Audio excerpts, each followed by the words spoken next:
Once again welcome to my YouTube channel. मैं advocate Ocean Saini. मेरी last video जो मैंने पोस्ट की थी कि अगर आपकी जो ट्रांजैक्शन है वो गलत खाते में हो जाती है तो आपको कौन कौन सी सावधानियां बरतनी है कि आपको पैसा वापस मिले। उस पर काफ़ी अच्छे व्यूज़ मिले, काफ़ी कमेंट्स भी आए और मोस्टली व्यूवर्स का जो क्वेश्चन था कि मैडम अगर ये जो गलती से ट्रांजैक्शन होती है और वो हमारे खाते में आता है तो ऐसे में हमें कौन सी सावधानियाँ बरतनी है कि कल को हमारे ऊपर कोई क्रिमिनल केस ना हो या फिर हम किसी तरीके की कोर्ट कचहरी में ना फंसे। तो चलिए इस वीडियो में मैं आपको यही बताऊंगी कि आपको अगर आपके खाते में कोई भी अमाउंट आता है, हज़ार या लाखों में किसी भी तरीके की गलत ट्रांजेक्शन आपके खाते में होती है तो आपको ऑन द स्पॉट क्या करना है, आपको उन पैसों को कैसे यूज़ करना है, पैसे यूज़ करने भी हैं या नहीं, या फिर बैंक आपके अगेंस्ट क्या लीगल एक्शन लेता है, वो सारी बातें मैं आपको इस वीडियो में बताने वाली हूँ। तो जल्दी से मेरी इस वीडियो को शेयर कर दीजिए ताकि आपके नॉन, आपके रिलेटिव सबके पास ये इन्फॉर्मेशन जल्दी से जल्दी पहुँच सके। और मेरी वीडियो आपको अच्छी लगी हो तो लाइक करें और चैनल को सब्सक्राइब करना ना भूलें। और कमेंट बॉक्स ओपन है, वहाँ जाइए, अपना सजेशन ज़रूर दीजिए क्योंकि आपका सजेशन ही मेरे लिए एक सजेस्टिंग टॉपिक रहता है ताकि मैं जो वीडियोस लेके आती हूँ आपके इन्हीं सजेशन बॉक्स में से मैं पिक करती हूँ और उन्हीं टॉपिक्स पे मैं फिर इन्फॉर्मेटिव वीडियोस बनाती हूँ। तो चलिए वीडियो को स्टार्ट करते हैं। देखिए लास्ट वीडियो अगर आपने मेरी देखी है तो बहुत अच्छी बात है, अगर नहीं देखी है तो पहले जाके उस वीडियो को देखिए क्योंकि ये वीडियो उससे ही कनेक्टिंग रहने वाला है। लास्ट वीडियो में जैसे कि मैंने आपको बताया था कि जो डिजिटल बैंकिंग का टाइम है उसमें आप बहुत इजीली एक जगह से दूसरी जगह पे कुछ सेकंड्स में जो पैसे हैं, हज़ारों में, लाखों में, आप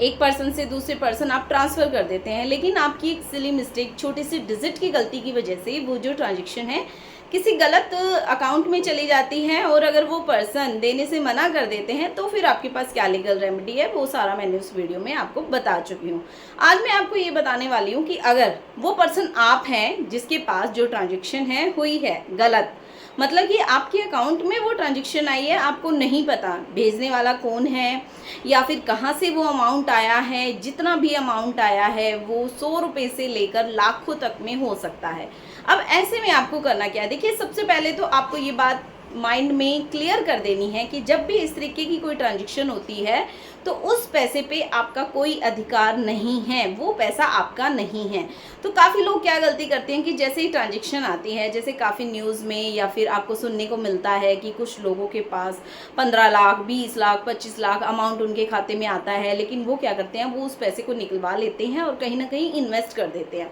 तो ये गलती आप बिल्कुल भी मत कीजिए क्योंकि आप इनिशियल स्टेज पे इस पैसे को यूज़ करते हैं तो हो सकता है उस टाइम कोई एक्शन ना लिया जाए, लेकिन एक टाइम के बाद आपसे उस पैसे की रिकवरी की जा सकती है और ये 100% होगा कि उस पैसे की रिकवरी आपसे की जाएगी। एक बार तो आप उस अमाउंट को यूज़ कर लेंगे लेकिन बाद में वो अमाउंट देना आपके लिए बहुत ही मुश्किल हो जाएगा। तो मेरा आपको सजेशन यही है कि जैसे ही आपके अकाउंट में पैसा आता है तो आपको सबसे पहला स्टेप ये लेना है, आप जिस भी बैंक में आपका अकाउंट है आप वहाँ पे कॉल कीजिए या फिर कॉल, जो मैंने कल वीडियो में भी आपको बताया था कि आप कस्टमर केयर पे भी कॉल करके इन्फॉर्मेशन दीजिए। देखिए आपको अपनी तरफ से रिस्पॉन्सिबिलिटी पूरी करनी है, सामने वाला पर्सन तो करेगा क्योंकि उसके अकाउंट से पैसा गया है। उससे रिलेटेड मैंने लास्ट वीडियो में आपको बताई थी लीगल रेमेडीज और इसमें मैं आपकी रिस्पॉन्सिबिलिटी बता रही हूँ कि आपको भी इंफॉर्मेशन देनी है कि मेरे अकाउंट में, देखिए छोटा सा जो अमाउंट होता है उसको लेके तो शायद ही कोई बॉदर करता है, लेकिन अगर एक बड़े अमाउंट की ट्रांजैक्शन गलत हुई है तो हर कोई लीगल एक्शन लेता है, बैंक से नहीं तो फिर वो कोर्ट से लीगल एक्शन लेगा। तो ऐसे में होगा क्या,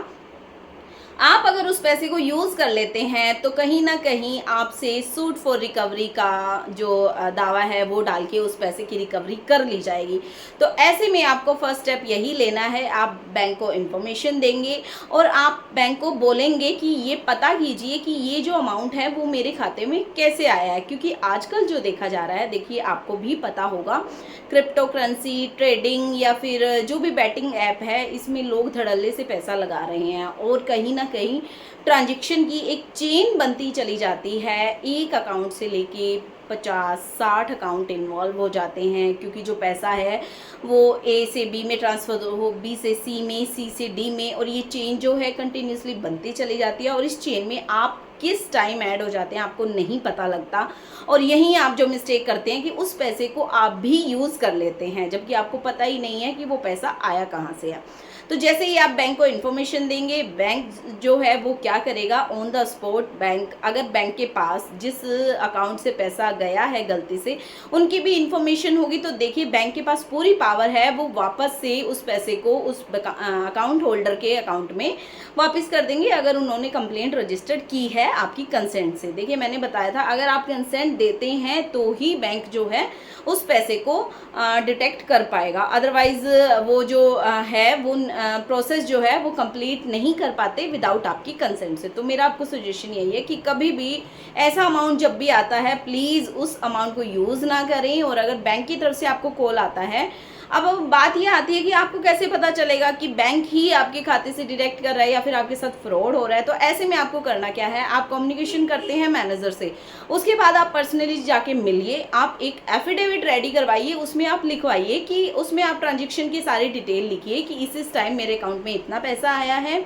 ये अकाउंट होल्डर है, अननोन है, मैं इसे नहीं जानता, और ये पैसे का जो सोर्स है उसके बारे में भी मुझे नहीं पता, और मेरा जो कम्युनिकेशन है वो बैंक के मैनेजर से हुआ है। इस तरीके की आप एक पूरी ड्राफ्टिंग तैयार करवा सकते हैं।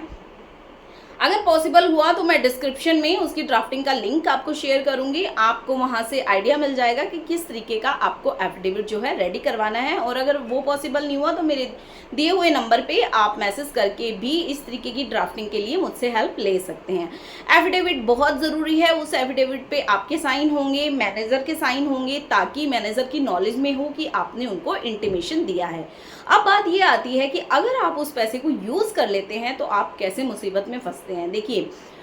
70% लोग क्या करते हैं कि पैसा वापस नहीं देते हैं, ठीक है, वो उसको यूज़ कर लेते हैं। अब यूज़ करना क्या होता है कि आपको लगता है कि इनिशियल स्टेज पे कोई एक्शन नहीं लिया गया है, आपने वो पैसा यूज़ कर लिया, आपने कोई गाड़ी खरीद ली, आपने अपना घर बना लिया, या फिर आपने कोई प्लॉट खरीद लिया, आपने XYZ कहीं पे भी उस पैसे को इन्वेस्ट किया है। एक टाइम के बाद जो अकाउंट होल्डर है उसने अगर कंप्लेंट करवाई होगी, उस पर एक्शन लिया जाएगा। अगर बैंक एक्शन नहीं ले रही तो फिर वो पर्सन जो है सिविल सूट फाइल करता है रिकवरी फॉर मनी का। और देखिए इसमें टाइम तो लगता है, तो आपको शुरू में यही लगेगा 3-4 महीने की कोई एक्शन नहीं ले रहा, ये जो अमाउंट आया है इसको आप यूज़ कर सकते हैं, लेकिन इस पैसे पे आपका कभी कोई अधिकार नहीं होगा। ये मैं फिर बोल रही हूँ, आपको 10 साल बाद भी अगर कोर्ट से समन आते हैं तो ये पैसा आपको वापस देना ही पड़ेगा, आप इसको जस्टिफाई नहीं कर सकते हैं।